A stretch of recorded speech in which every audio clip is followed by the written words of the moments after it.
কামা আউওয়ালা খালকিন নুঈদু ওয়াদান আলাইনা ইন্না কুন্না ফাইলিন। আল্লাহ পাক রব্বুল আলামিন ওয়াদা করেছেন যেরকম ভাবে দুনিয়ায় তোমাকে না দেখে কোন রকম কোন মডেল না দেখে আমি আল্লাহ পাক তোমাকে সৃষ্টি করেছি, মৃত্যুর পরে যখন কবরের মধ্যে রাখা হবে মাটির সঙ্গে মিশে একাকার হয়ে যাবে, সেইখান থেকে আমি আল্লাহ পাক তোমাকে আবার নতুন করে সৃষ্টি করবো। এটা তো আগের থেকে অনেক সহজ কথা হয় না? আগের থেকে অনেক সহজ। সৃষ্টি আর আবিষ্কার এই দুইটার মধ্যে পার্থক্য আছে। বিজ্ঞান যেটা বানায় ওটাকে বলে আবিষ্কার, আর আল্লাহ পাক যেটা বানান ওইটাকে বলা হয় সৃষ্টি। সৃষ্টি আর আবিষ্কারের মধ্যে পার্থক্য হলো কোন রকম কোন মডেল, কোন রকম কোন ইস্যু না দেখে একটা জিনিস বানানো, এটাকে বলা হয় সৃষ্টি করা। আর কোন একটা স্যাম্পল দেখে ওই রকম ওই ধরনের আরেকটা তৈরি করা, এটাকে বলা হয় আবিষ্কার করা। বিজ্ঞানের আবিষ্কার দেখে মাথা চমকে যায়, মাথা ঘুরে যায়, আল্লাহ কি সুন্দর, কিরকম ভাবে বানাইছে। ও মুসলমান, মাথার থেকে পাও পর্যন্ত যদি চিন্তা করো তাহলে এর মধ্যে রবকে খুঁজে পাওয়া সম্ভব। কথা বলেন ঠিক? আল্লাহ পাক কি সুন্দর সেটিং, কত সুন্দর সেটিং দিয়ে বানাইছে। বর্তমান সময় কিছু কিছু মানুষের মধ্যে ধারণা আছে, অনেকের আলোচনার মধ্যে ফুটে ওঠে কথা এরকমের যে কবরে আযাব বলতে যে জিনিসটা বোঝায় বা এরকম কোনো কিছু হবে না। জোরে বলেন নাউযুবিল্লাহ। দেখেন হযরত শাহ হাকিম মোহাম্মদ আখতার সাহেব রহমাতুল্লাহ আলাইহি ওনার এক কিতাবের মধ্যে লিখেছেন, এই গত কয়েকদিন আগে আমার এক ফুফা মারা গেছে, ওই জায়গায় বলতেছিলাম মানুষ যখন মারা যায়, রুহুটা যখন নিয়ে চলে যায়, এই রুহুর যাওয়ার জায়গা হলো দুইটা, একটা হচ্ছে ইল্লিজিন আর একটা হলো সিজ্জিন। এই সিজ্জিন মানে হলো জেলখানা, আর সিজ্জিন মানে জাহান্নাম, আর একটা হলো ইল্লিন মানে জান্নাত। তা রুহু দুই জায়গার এক জায়গায় যায়। এখান থেকে একটা জিনিস আমি আপনাকে বুঝাইতে চাই যে দুনিয়ার মধ্যে আপনি যা কিছু করবেন মৃত্যুর পরে ওই জিনিস ওই রকম ফল আপনি ভোগ করবেন। ইল্লিন আর সিজ্জিন, মানুষ যখন মৃত্যুবরণ করে, মৃত্যুবরণ করার পরে মৌতের খবর শুনে অমুক মারা গেছে, এই কথা শোনা মাত্রই দুই রকমের রিয়াকশন মানুষ দেয়। একটা হলো কি, লোকটা খুব ভালো মানুষ ছিল, শুনেছিল এই এটা বলে না। আবার স্বাভাবিক, মারা গেছে, ও আচ্ছা স্বাভাবিক থাকে। এই স্বাভাবিক থাকার অর্থ হলো ওই লোকটার দ্বারা কোনো সমস্যা হয়েছে সেইটা ওর মনে পড়ে গেছে। এই যে মানুষ শোনা মাত্র অনেক জায়গায় আবার আরেকটা খারাপ একটা প্রথা চালু আছে। জানাজার সময় এই সমস্ত মুসল্লিদেরকে জিজ্ঞাসা করে, ভাই আপনারা সকলে বলেন এই লোকটা ভালো মানুষ ছিল, তো ওই সময় কেউ বলবে যে না ও লোকটা খারাপ ছিল? ওই সময় কেউ বলে? ওই সময় কেউ বললে সুস্থ থাকে? ওই সময় তো কেউ বলবে না। এরকম জোর করে স্বীকারোক্তি নেওয়ার এর কোনো মানে আছে? এর কোনো মানে নেই। একবার এই সেনাকে এক জায়গায় জানাজা করতে গেছিলাম। আপনারা মাওলানা আব্দুল মাহবুব সাহেবের চেনেন? কেউ শোনে না? এনার মতো মানুষের না শুনলে তো হবে না। মাওলানা আব্দুল মাহবুব সাহেব অনেক জয়ী হয়ে গেছে এখন। এই বাগেরহাট হাকিমপুর মাদ্রাসার প্রতিষ্ঠাতা মুহতামিম মাওলানা আব্দুল মাহবুব সাহেব, ওই জানাজায় উনি একজন মুক্তাদি। ওনার একটা অভ্যাস আছে, ওই বেসুরো কোনো কিছু দেখলে উনি ওই জায়গায় কর দেয়, জায়গায় করা দেয়। আমরা তো আমার মতো মানুষের তো হিম্মত হয় না, ছোট মানুষ আমি, সব জায়গায় সব কথা বলতে পারি না, বুঝতে পারলেও। আর উনি মুরব্বী মানুষ, আরো ডাকসাইডের একজন বড় আলেম, সাথে সাথে আবার দুনিয়ার কোনো কিছু পরোয়া করে না।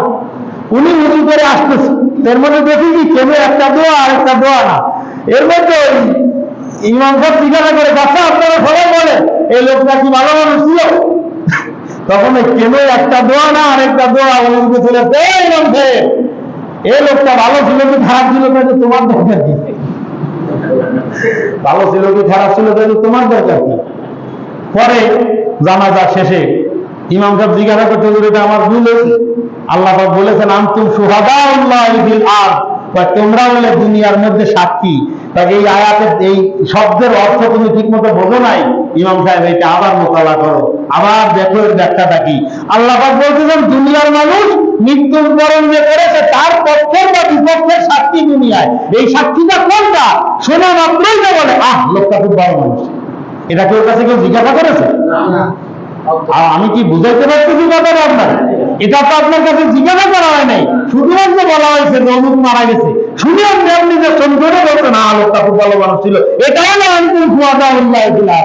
আর ওইখানে দাঁড়ায় যার টাকা মেরে দিছে, যার সম্পদ লুণ্ঠন করে নিছে, সেও তো বলবে হ্যাঁ খুব ভালো মানুষ ছিল। তার উপর এখানে বিপরীত কিছু বলার সুযোগ নেই। এই জন্য এই প্রথাটা এইটা সঠিক না, ওইখানে জিজ্ঞাসা করা এটা সঠিক না।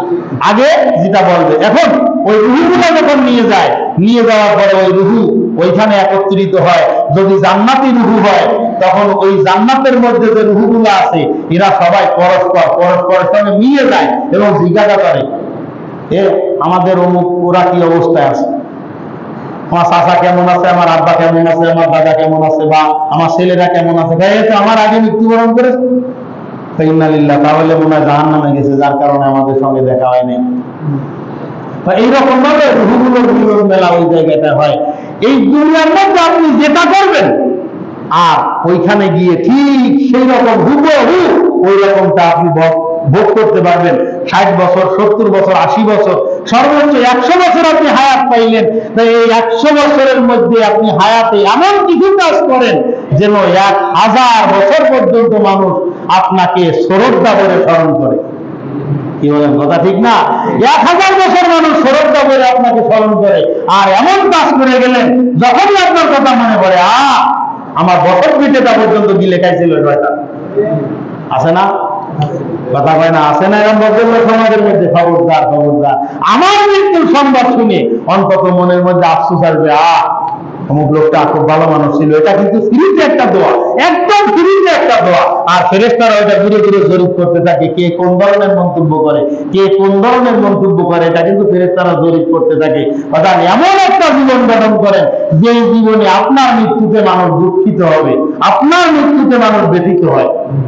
আর একটা কথা অপ্রাসঙ্গিক কিন্তু দেখলাম তাই বলতেছি, এখানে খেয়াল করেন, বিশেষ করে আমরা যারা ছেলে মেয়ের বাবা আছি, মেহেরবানি করে বাজান ছেলে মেয়ের দিকে লক্ষ্য করেন। এই গত পরশুদিন একটা ভিডিও দেখলাম, হিজাব পরা মেয়েটা একটা হিন্দু ছেলের সাথে অসামাজিক কর্মকাণ্ডে জড়িত হয়ে গেছে। দেখেছেন না অনেকেরা? কথা কেন, আমি এখানে ইসকনের সংগঠনের উপরে বিস্তারিত একদম পুরো ডিটেলস দালিলিকভাবে আলোচনা করছিলাম, আপনাদের মনে আছে কিনা? ইসকন যে হিন্দুদের সন্ত্রাসী সংগঠন, উগ্রপন্থী একটা সংগঠনের নাম হলো ইসকন। হিন্দু মানে হলো সব হিন্দু বর্দা, কথা কিন্তু এটা না। ওদের মধ্যে যে সন্ত্রাসী কুখ্যাত উগ্রপন্থী একটা গ্রুপ আছে, এই গ্রুপটা কিন্তু মারাত্মক ডেঞ্জারাস। এদের একটা লাভ জিহাদ আছে, লাভ মিশন আছে। মুসলমানদের মেয়েদের সঙ্গে প্রেমের সম্পর্ক করবে, প্রেমের সম্পর্কটা ফিজিক্যাল রিলেশনের মধ্যে চলে যাবে, যাওয়ার পরে মুসলমানের মেয়ের গর্ভের মধ্যে হিন্দুদের সন্তান লালন পালন করবে। এই একটা মিশন নিয়ে কিন্তু হিন্দুরা কাজ করতেছে। হাতে বাইরে অনুরোধ করি বাজান, ব্যবসা বাণিজ্য দুনিয়া একটু কম করেন, একটু ছেলে মেয়ের দিকে লক্ষ্য করেন। মেয়েটা আমার কলেজে পড়ে, কার সঙ্গে মিশতেছে, কোথায় যাচ্ছে, কি করতেছে না করতেছে, বাবা হিসাবে এটা দেখা কি আপনার আমার দায়িত্ব? কি দায়িত্ব না বলে? এটা দায়িত্ব আছে না? এর কারণে যখন ওই দেশের মধ্যে চুনকালি লেগে যায় তখন বসে কবর কাপড়ায়, তখন কবর কাপড়াইলে কোনো লাভ আছে? কথাটা হলো হুজুর আমাদের মেয়েরা আলহামদুলিল্লাহ ভালো, আমিও চাই যে আমাদের মেয়েরা ভালো থাকুক, কিন্তু ইবলিশ শয়তান কি বসা? ইবলিশ শয়তান তো বসা না, সে করে এটাই চলে যায়নি। ইবলিশ শয়তান তো বসা না। খবরদার আমাদের এই ডুমুরিয়ায় একটা বাপ আছে, আমি জানি, একটা বাপ মার কথা আমি জানি। মেয়ের বাড়ি থেকে, আমি আগে তো একবার বলেছি, মেয়ে বাসা থেকে বেরোলেই মেয়ের মা ফোন দেয় বাপকে, তোমার মেয়ে কিন্তু বাড়ি থেকে বের হয়েছে, নির্দিষ্ট একটা ব্যায়ামালা ঠিক করা, সেই ব্যায়ামেই শুধুমাত্র যাবে তোমার মেয়ে বাড়ি থেকে বের হয়েছে। বাস নির্দিষ্ট টাইমের পরে ওই বাবা শিক্ষকের কাছে ফোন দেয়, স্যার আমার মেয়ে কি পৌঁছেছে আপনার রাত পর্যন্ত? হ্যাঁ পৌঁছেছে। আবার ওই স্যার ছুটি দিয়ে স্যার ফোন দেয় বাবার কাছে, মেয়ে ছুটি হয়ে গেছে, ভ্যানে উঠেছে এই মাত্র। মেয়ের নির্দিষ্ট টাইমে স্বামী তার স্ত্রীকে ফোন দেয় তোমার মেয়ে ঘরে পৌঁছেছে কিনা। এরকম বাবাও কিন্তু এই ডুমুরিয়ায় আছে আমার জানা মতে।